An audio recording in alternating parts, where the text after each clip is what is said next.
I wanted to give you guys just a couple of kind of reminders, what I call my top 3 reminders for success on the problem-solving proposal essay. First of the top 3 reminders for success on the problem-solving proposal essay is to have a proposal.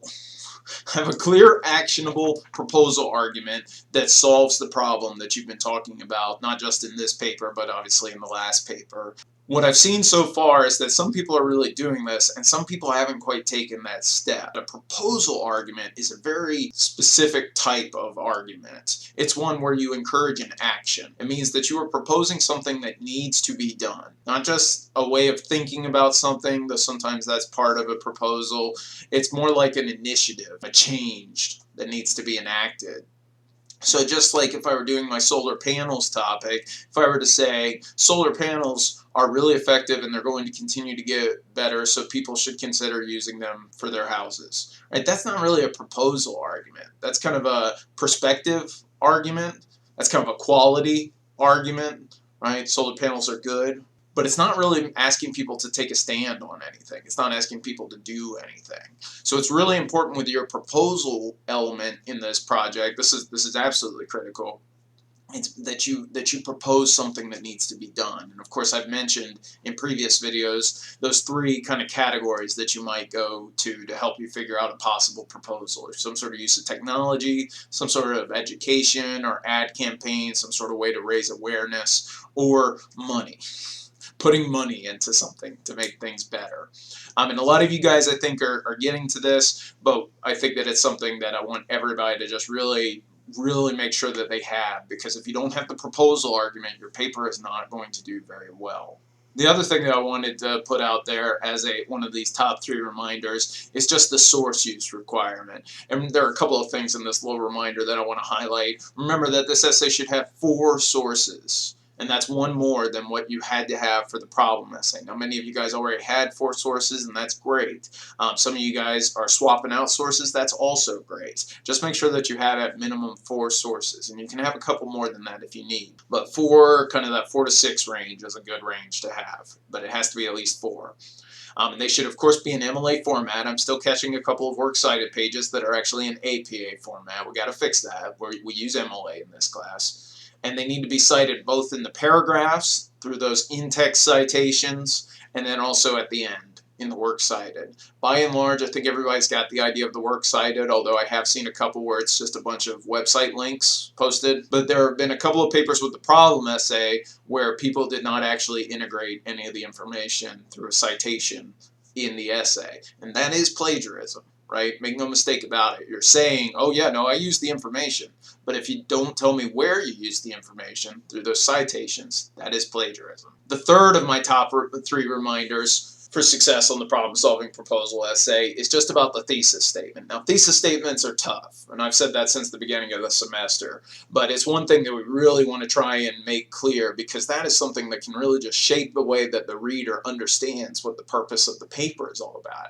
And in this case, it has to be an argumentative thesis statement, which we haven't had to do quite as strong in our other papers as we are in this one. Right? In previous papers, it was more like a reflective thesis statement or an analytical thesis statement, or last time it was an informative thesis statement. This time it's an argumentative thesis statement, which means that you are trying to convince somebody to do something.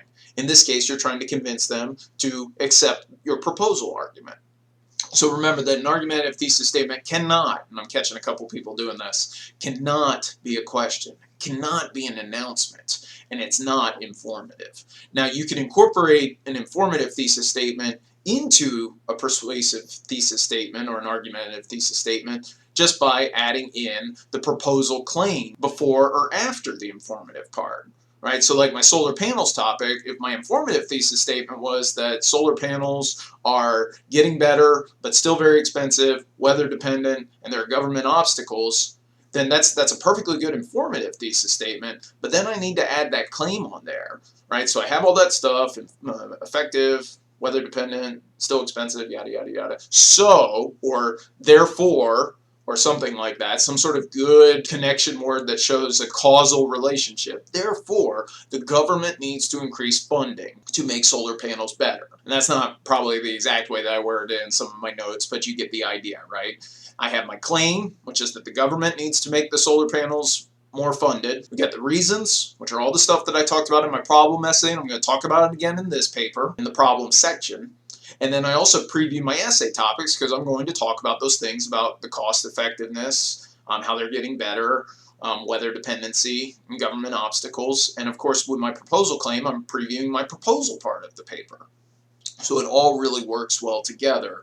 You have to have that, and it has to be the last sentence, maybe the last two sentences if you can't figure out how to get it to just one sentence. But it needs to be at the end of the introduction paragraph, or I might not see it. The self-review document, all the notes, all the examples, all those kinds of things are available on the Blackboard site. If you had a lot of trouble doing the outline and or didn't do the outline, and you're just kind of like, man, I just don't even know what to do, or you got a bad grade on it or something, what I've done is I've gone ahead and posted some sample outlines from students this semester who did a really good job. I posted theirs, so maybe you can kind of see what some other possibilities are.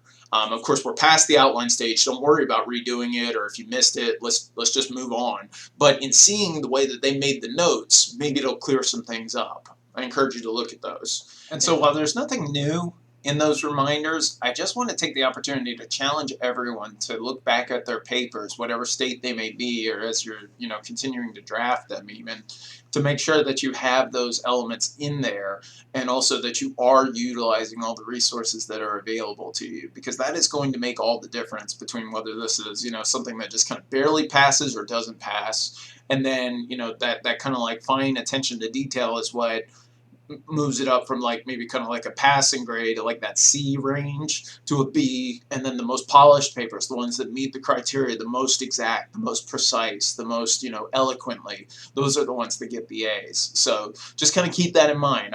This is our last major assignment, so I am expecting some really good quality work if you want to get an A on the assignment. It is it's really important for that. And please let me know if there's anything I can do to help.